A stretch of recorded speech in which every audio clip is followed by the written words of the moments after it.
Welcome, everybody. This is Sharif Madavi, and this is the very first episode of PEPTalk.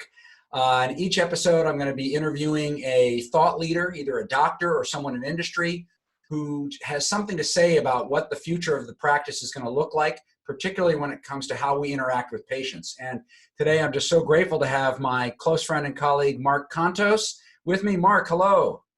Sharif, how are you today? It's good to see you. Hey, it's great to see you. I'm doing well. And Mark, just tell everyone, for those who haven't met you yet, just give them a little background on who you are and where you practice. Well, yeah, I'm an ophthalmologist. I'm in private practice. I have a cataract and LASIK primary practice located in the Pacific Northwest. We have offices up in Spokane, Washington, and in Coeur d'Alene, Idaho. And very busy surgically. We do a lot of anterior segment surgery, and been providing LASIK and cataract surgery up in that area for many years. So let's get right into it. I mean, we're in the middle of a pandemic. Who knew, right? We could have never predicted this, but how has COVID-19 affected what's going on in your community and with your practice? Well, as you mentioned, it's like, who could have predicted? I mean, I think the last time you and I saw each other, we were in Aspen on the ski slopes talking about, all the potential for the year to come. And next thing you know, boom, this hits, and things have changed dramatically. I mean, for our practice, it's, very challenging times right now. Really since about mid-March, we've been pretty much dead in the water for the most part, not able to operate. Seeing patients really only that have emergent or really urgent eye care needs. And for the most part, we've had to let most of our employees go to a furlough status. And so there's been a lot of changes in our practice that happened really, really fast. And so trying to make adjustments and on the fly and trying to figure out, what were the best maneuvers and things for us to do to safeguard the practice really for a future, those were decisions we had to make really, really quick with not a lot of information at hand, and certainly no manual to tell us how to do this, because this has never happened before. I mean, there's no cataract surgery being performed in the United States currently.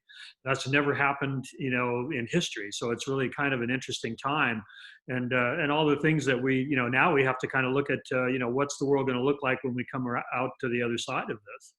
Well, to go from the most widely performed surgical procedure at 3.8 million eyes per year in the U.S. currently down to zero in the snap of a finger is just incredible. Tell me a little bit. So let's talk about some of the things that you've done. That you've pivoted to do immediately. I know you told me you had implemented telemedicine, and how's that gone for you? Yeah. Well, there's been a few things. We've done. We're trying to see. We're trying to see patients to the degree that we can. We're trying to maintain contact with our patients in some way or another. The telemedicine avenue is the most obvious way to do that. There's been of course, a lot of phone calls to our patients, kind of just the old fashioned way of communicating.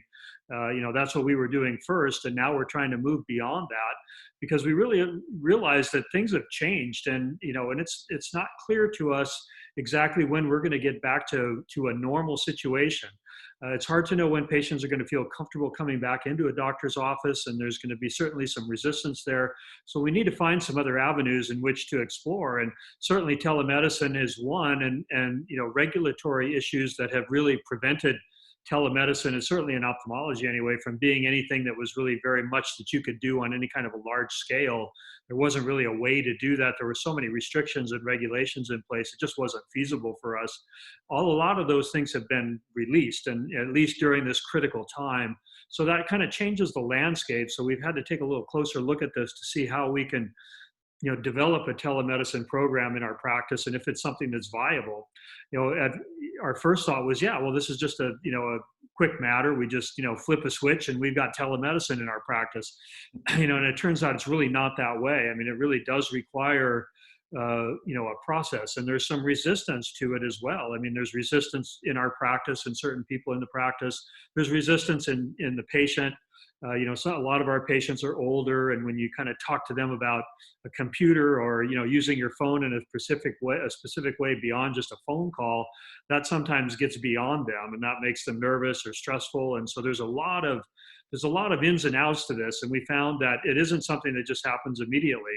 You have to really work hard at it, and we're really at the very early stages of this to try and get this program off the ground and running a little bit. And quite frankly, we have a long way to go, but there is opportunity there, and we definitely have to explore it. No question. As we look at telemedicine, I mean, I blogged recently. I think this is going to change the doctor-patient relationship forever in a good way. It's going to create access that they didn't have before. And there's always going to be resistance to change. So what you experienced with your patients and even your staff is not surprising to me. Look, it took years. The UK is shifted, and they said what took 10 years to try to get going happened in 10 hours. They moved to a telemedicine basis, and it's not perfect, but it is an opportunity. You're right. Looking at some of the other decisions you've had to make with limited information, is there something that sticks out in your mind as particularly, hey, that was really good, glad we did that, or one you're already regretting on either side of the ledger sheet? Yeah, I think it's kind of early to really, I mean, the decisions that we've made right now, we're trying to just see, how are they going to turn out? We've tried to do what we can for our employees. We put them in a furlough status. Once we paid up, we did payroll as much as we could. And then once it became clear that this was going to be something that wasn't going to just turn around immediately, we had to start looking at some other strategies. And one of them was, okay, we've got to preserve as much capital as we possibly can in our practice, to survive and to be able to be present when this thing comes around the other side. And so the first thing was, we've got to look at what are our biggest expenses. Well, of course, almost all businesses and practices, their largest expense is payroll. And so we had to address that. We tried to address it in a way that was the most palatable way for our employees. We want all of them back. We don't really want to lose anybody in this process. We were, a practice that was going, very busy. And in fact, we felt we were a little short-staffed at the time this all occurred. So, we were even looking at bringing more people on. So we want to keep everybody, but we have to be able to do it in a way that's financially, responsible. So we did furlough the staff. That allows them to maintain their health benefits for a period of time anyway. And it also allows them to collect, unemployment so that they have some money coming into their pocket. Then we hope to bring them back once we have the proper financing in place. We hope to bring them back shortly. I think that decision was an important one to make, although it was very difficult. We've never done that before. I mean, I don't think, again, this is a first time for everybody. What business ever furloughed their entire employee staff, in a matter of days, and then everybody else in the community did the same thing? It's just really unprecedented in that sense. And so, when you do that, it's a hard thing to do, and it's a hard discussion to have. But we tried to make sure that everybody understood what our ultimate goal was here, and that is to bring them back into the practice as quickly as possible. So that was kind of that part of things, and that was a tough decision and required some manipulation and, massaging in my head about the best way to get around that. I think we came to a good conclusion with that. Now we're just trying to, acquire as much capital and preserve as much capital in the practice as we can. I think that's the thing. I mean, cash is king at this point in time for our practice, and that's kind of our philosophy, and we're trying to hold on to as much of it as we can. Yeah, no question. And in fact, the SBA loans, the whole stimulus package that's out there right now, I've been talking to many doctors and many fellow small business owners who said, yes, they've gotten their applications in. I'm assuming you've done that already, yes? We have. And, now we're really actually even beyond that, looking at the next step. And quite frankly, unfortunately, as nice as it is to have that program, and we've planned to take full advantage of it, when you really evaluate the situation and you really evaluate cash flow in your business and your expenses and all those things, it's not enough. I mean, it's only going to go so far. We have to have the second plan in place and figure out a way to, okay, where do we go after this? Because that's only going to get us so far. And I'm hopeful that there will be other stimulus plans that come out. But if there isn't, then we have to make some hard decisions about what are we going to do 2 months from now, if our revenue generation isn't what we normally would see in the practice, because we're going to have a full complement of staff at that point.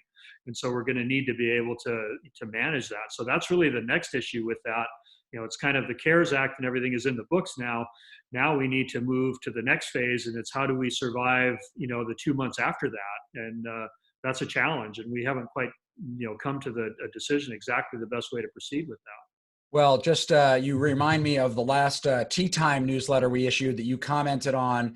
There were 3 things that I said doctors could be doing right away. One was telemedicine, and Luma Health will set them up for free. The other is cash flow. Cash is king, and understanding cash flow from a managerial accounting perspective, not just financial accounting, which is, keeping score, but really understanding what you can do becomes critical. And the third was transcranial Doppler, which is an ophthalmic procedure to understand and help people prevent strokes. You're familiar with that one, that TCD? Yeah, I am, and I think those are good points. I think that we have to look at every possible source of revenue. I'm the editor of the Ophthalmic ASC magazine, and I wrote an editorial letter. The most recent issue, was really talking about what's called the Red Queen effect from Alice in Wonderland, where when she approaches the Red Queen and everybody is running in place and going nowhere, and that's kind of the gist of the letter was, how right now ophthalmologists to a large degree feel like they're running in place and not really getting anywhere. And said the things you have to do, one of the critical things to break out of that syndrome is you've got to find other sources of revenue. You've got to find, other places by which you can look to, whether it's in the, aesthetics area or, the dry eye area, or wherever it happens to be within ophthalmology. You have to look for alternate sources of revenue, and what you're describing kind of plays into that whole issue. Well, it does, and it does. And I think, as you think about, you're already, you know where you're at right now, furlough. You've got some short-term, we'll call it Band-Aid, stopgap, help, right, from the government. And a lot of people have been seeking that. And given that 6.6 million people just filed for unemployment, was the latest data out I heard this morning. It's going to be critical just to keep things going. But let's look forward. We don't know when we're coming out of this, but we do believe at some point we're going to come out of this, right? The curve will be flattened. People will start to go up. But as you said earlier, it's going to be a different world. So as you kind of look forward, what are you thinking about in terms of the kind of reopening of the practice? Well, it's interesting you say that, because when I think about what things are going to look like in the future, from the standpoint of providing medical care, in a private practice setting, which is what I do. I think back to, years ago when you and I were involved in that project, that we were involved in optic nerve, where there were numerous practices trying to find, best ways in which to do things and how to create the best patient experience, and use that as how you leverage your practice to move forward and to gain market share. And I think right now, this change that's going on right now, I think plays right into the hands of that kind of a situation, because, I can just imagine, can you imagine now an older person, walking into a doctor's office and opening the door and going into the reception area and looking around and seeing chairs everywhere, people sitting right next to each other everywhere, maybe one available chair for them to sit in, and, people waiting, and all, there's 20 people in the room. Nowadays, a person's going to look at that, they're going to turn around and walk right out. That's right. They're not going to go in. They're not going to be comfortable in that environment anymore. So now you're going to have to look at individualized care, really. We're going to really have to kind of be doing that. And what the patient's going to see is all of a sudden they're going to almost be kind of in a, they're going to be chaperoned through the whole, process now, kind of individually. And that's going to look completely different to them. It's going to be hard for some practices to make that adjustment, and they're going to need to do it. They're so used to pushing numbers and, moving people through the system.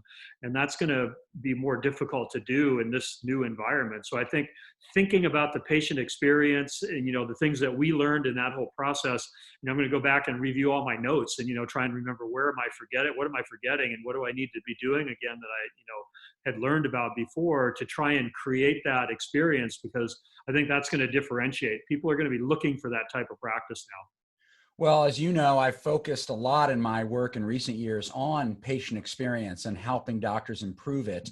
And as you know, I've got the book coming out sometime later this year. We've put the book launch on hold because we don't know, what the right timing is, but we certainly know that trying to launch a book in the gale headwinds, the hurricane winds of a pandemic is not a good decision. So I appreciate that you've actually taken a preview at it. And you had mentioned there were a couple of the insights in there that either reminded you of our work together in the past or gave you some new things to think about.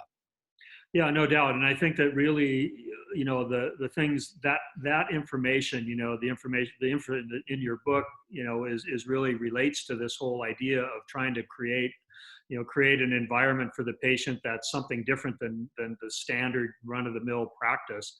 And I think that standard type of practice is really going to be put under a lot of stress and strain as we go forward here. And I think patients are going to be looking for something different. So any doctor who really can find a way to create that environment and, and make that, feel comfortable for a patient, that's going to be really key, because I think people are going to be pretty gun shy, coming, we've all been huddled in our little cave for the last few weeks. And, it's kind of like, rolling the curtain back and the sun's shining and you got to cover your eyes because it's so bright, and you kind of, are a little careful about the first steps you make. And I think that's what's going to happen when people start coming back. There's not going to be this mad rush to get, to the doctor's office. We're going to have to kind of coax these people in, and it's going to have to be an inviting environment for them, or they're going to be resistant.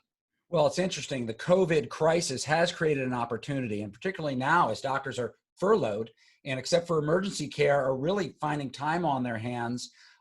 There's an opportunity to think about this, right? There's an opportunity for them to think about what they want their practice to look like on the other side. And you've touched on a couple things already, just what the reception area looks like. Certainly, we no longer want to call it a waiting room, Right. because that one available chair, the one thing you forgot to mention is the person sitting next to it was sneezing, right, and coughing. Right. So there's no way that chair is going to get occupied. So that's just one of probably hundreds or thousands of elements that are going to need to be thought of. And the work that we did all those years ago is now captured in my book, which will be coming out, Beyond Bedside Manner. And I invite anyone watching this to learn more about that at beyondbedsidemanner.com. But for today, Mark, I want to focus on you and your practice. And, give us something optimistic. What's your optimistic outlook as we go forward? I think, physicians are a very resourceful group of people. I mean, and we're entrepreneur. A lot of us are entrepreneurial by nature. That doesn't go away. All these things, we've had lots of challenges. I mean, quite frankly, we've gone through many, many challenges in my career, from day one. And being in private practice is always a challenge. Every day there's new things that you're confronted with that you have to deal with. So from the standpoint of being optimistic, I feel that, as a physician, we're blessed with the ability to provide a needed service for people who really appreciate that service, and that doesn't go away. I mean, what we do is still enormously valued by the patients that we serve. So that's not going to change. It's just there's going to be some economic issues, and certainly a lot of uphill strive that we have to do to get to that. But we'll make it through those things. It's just things are going to look different for I think this next year we have to just kind of reset. The economic goals are going to have to be kind of brought down a little bit, but I think the ability to take care of patients, in the manner that we have always wanted to try and do, will still be there for us. And from that standpoint, I'm optimistic. I think we're going to have to, be lean. We're going to have to, be smart and make changes in the practice that, the patients will drive patients into our offices so that we can provide the care that, that we're so good at doing. Yeah. So I'm optimistic about those things, but certainly I'm a realist as well. And I know we have some rough road ahead of us before we get to that place where we're back, on track to really, moving fast down the highway of a successful practice. Well, you said it well. Doctors are going to have to change because consumers are changing. We've known for years their expectations, particularly around elective services, are high, right? If they're paying for something directly, whether it's a premium IOL implant with you for cataract surgery, or LASIK, or now the dry eye things, and this is true across aesthetics and plastics and dentistry as well, their expectations have been high. The COVID situation has just maybe even taken that up a new notch, because they're going to be even more selective about what practices they go into. So it is an opportunity for doctors to respond in a positive, meaningful way. And Mark, if people want to reach you and ask you more questions, can they just send you an email?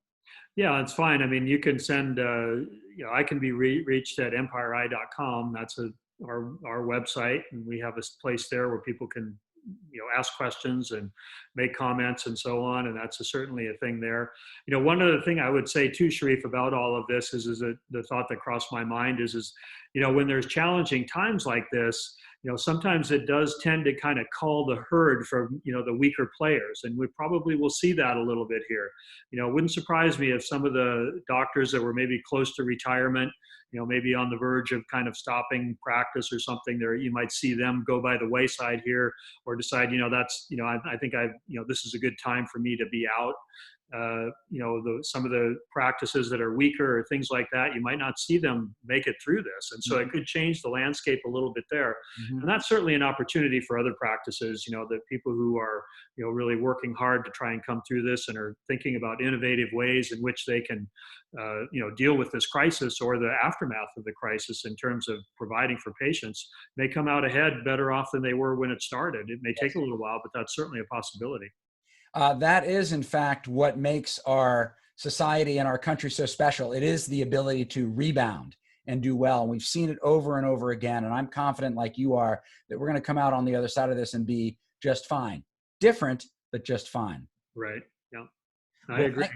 Thanks so much for your time. And I did want to just give a nod to your alma mater. Yeah. Go Buffs. Go Buffs. Thanks so much, Mark. We'll get this posted shortly. We look forward to talking to you again. And thanks everyone for watching. And we'll be putting out more episodes here in the coming days and weeks. All the best. Thanks, Sharif. It was good to see you. Okay. Bye-bye, Mark.